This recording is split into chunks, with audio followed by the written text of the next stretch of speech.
for Shane Arden. Mr Speaker, it's always a pleasure to follow along behind the Green member Keith Locke, who I understand is retiring at the end of this parliamentary term. He'll be sorely missed from the House because I've never seen a member that can stand up and speak in favour of a piece of legislation and so convincingly spend the whole time that he speaks arguing against why it's such a good idea. And that's a skill. It takes a while to develop that skill, to be so convinced that it's a bad thing but support it.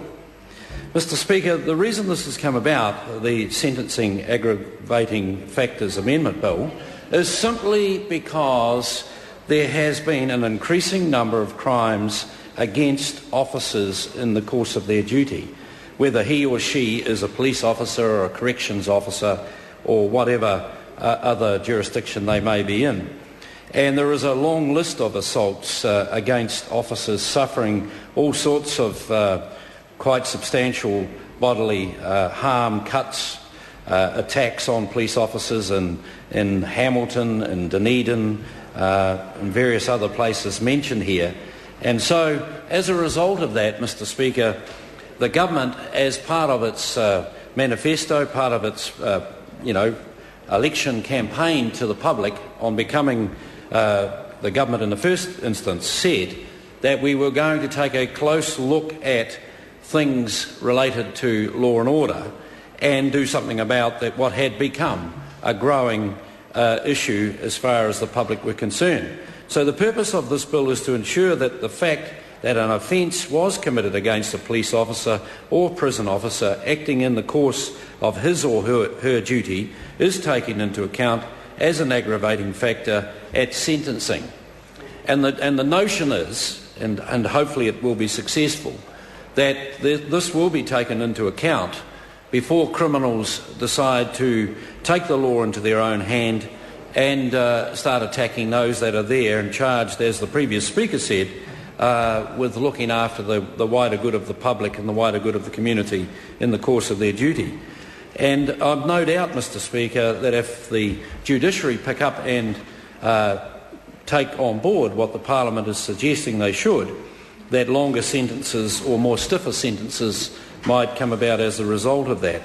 So, Mr Speaker, the whole reason why this has come about is because there has been a growing number of offences against these people, and there seems to be a bit of a cavalier approach in society in general towards those that are in authority, and a lack of respect, I guess you could say, for the rule of law.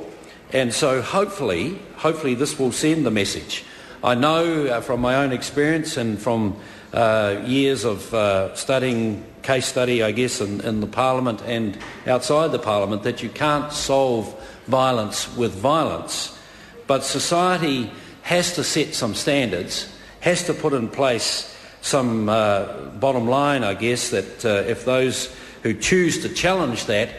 cross that line, there will be a sanction that is befitting the crime. And I suspect that over time, because we are an egalitarian society, a liberal egalitarian society with a very open and free democracy, that we've become, I guess, more and more concerned about the rights of those that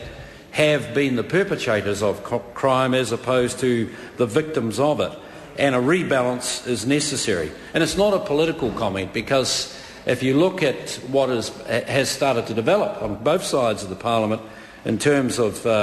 policy and law, particularly around law and order, you'll see that when the Green Party can get up and support such a measure to select committee at least, then there is a political reality that the public in general are looking to the Parliament to set some higher standards in regard to some of this. National wants to send a clear message that assault against law enforcement officers is unacceptable. And over the past 5 years, there have been a significant increase in the numbers of rates of assault on law enforcement officers. So,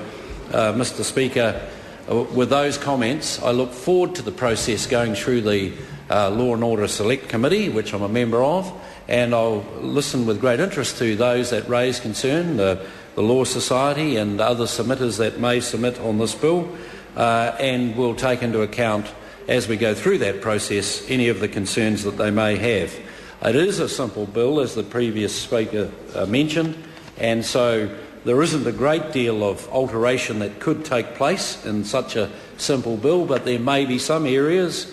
maybe some unintended consequences that we haven't thought of at this stage that may come to light during the Select Committee process, and I look forward to that process. Mr Speaker.